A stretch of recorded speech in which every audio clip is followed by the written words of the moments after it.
కారం వేసినాక కొద్దిసేపు అట్లా మగ్గనిచ్చి ఇక చికెన్ వేసేస్తున్నాను. ఇదిగోండి చికెన్ అయితే వేసేసాను. 1/2 కిలో చికెన్ అండి.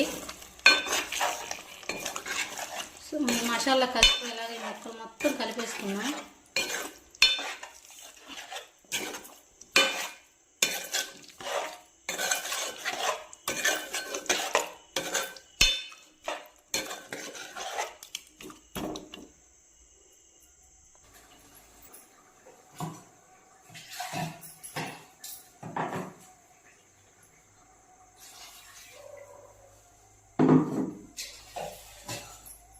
కొత్తిమీర వేసాను. దీంట్లో కొత్తిమీర వేసేసి సిమ్లో పెట్టి ఉడకనిస్తానండి.